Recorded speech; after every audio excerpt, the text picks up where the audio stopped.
October 7th was used, as you and I have discussed before, as the excuse for killing tens of thousands of Palestinians. Well, I would categorise it differently. I don't think they used it as an excuse to go and kill tens of thousands of Palestinians. They responded to one of the most egregious terror attacks of modern times. But when does the response end? Nearly a year. Well, that's the question. That is the question. Well, that's when it becomes an excuse. When you carry on killing and killing. Is it an excuse, or is it that they are wedded to the elimination of Hamas because Hamas has persistently said, we want to keep doing the same thing over and over again? And there's a correlation with Hezbollah, whose charter is very explicit. They stand for the eradication of Israel. I mean, that's what they're about. That doesn't justify killing 500 people in a single day, does it? I didn't say it did, but that's what bothers me. That's what happened this week. That's the big story. Hezbollah's charter is irrelevant to what we're talking about. That's not why they killed 500 people on Monday, Piers. Hezbollah's charter's been around for years. I don't think it's irrelevant that you have a terror group on your doorstep who are wedded to your extinction. Why is that irrelevant? I think the language you use is loaded, Piers. You say on your doorstep.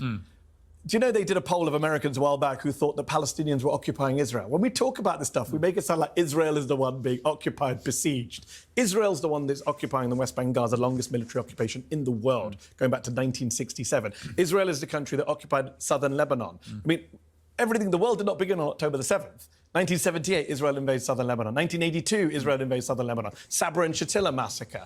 2006, Second Lebanon War, murder 100 people. This is one of those moments where you think someone's brought a sword to a gunfight. This is just that moment. Sabra and Shatila massacre. 2006, Second Lebanon War, murder 100 people. But you always make it sound like they're just doing this for the sake of it. They're not. What are they doing it for? Well, they've been provoked by Hezbollah. Hezbollah didn't exist in 1978, Piers. OK, I'm talking about the specifics of going on now. The provocation since October the 7th. Hezbollah's first was... We're just starting. Like, if we'd played that Simpsons thing right now that stop hitting me, he's already dead, I don't know what you do this next part, because it's like he's already buried in the ground in his coffin and you're still hitting him from... I don't know how you do it, but that's what he does. Response to October the 7th was to unleash rockets on Israel. That's not true. On October the 8th. That's not true. That's not true. That is what happened. Where did they fire the first rocket? They fired rockets on the 8th. Where? Well, you tell me. No, you just said they fired at Israel. That is the classic answer from an interviewer. I might have used it once or twice myself, when they don't have a clue what they're talking about and they realise they've just been caught. That's not true. On October the 8th. That's not true. That's not true. That is what happened. Where did they fire the first rocket? They fired rockets on the 8th. Where? Well, you tell me. No, you just said they fired at Israel.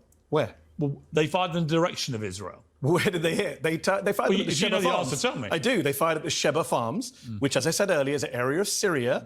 Well, the Lebanese claim it's Lebanon. Syria claims it's Lebanon. Israel says no and is occupying the Sheba Farms. They fired at Israel. So Syria, into Syria at a military base.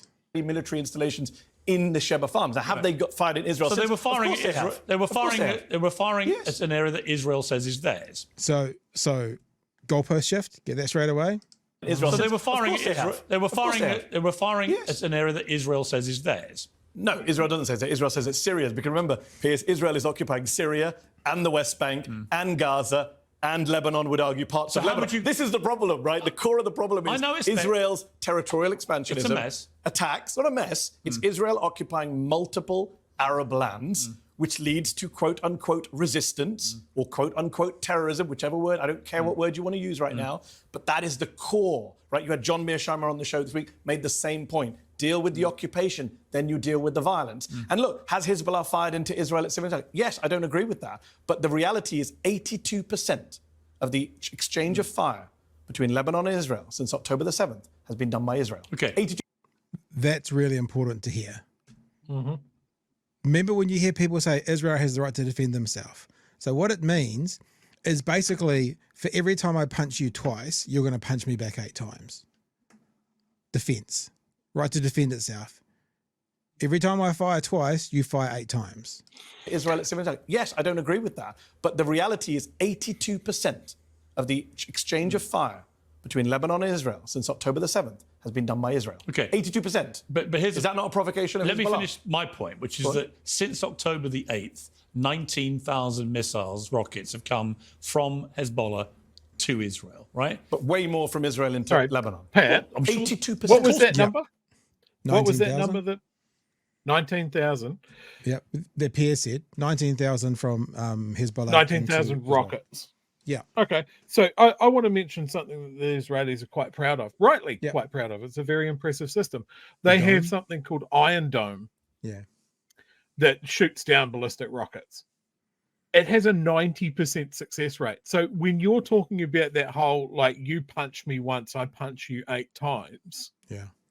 Out of every attempt to punch me, I block 90% of those shots, and then I punch you 8 times. So actually, that 20,000, so that works out for numbers quite well. 90,000. That means they fire back about 80,000, but that means of that 20,000, 2,000 get through, and you still send 80,000. So 2,000 rockets come from Lebanon into into Israel, and then 80,000 go from Israel back into Lebanon. That's the difference. And what you're punching back with, they have absolutely no defense for. Yeah, true. There is no anti-aircraft in Gaza. You're punching with absolute impunity.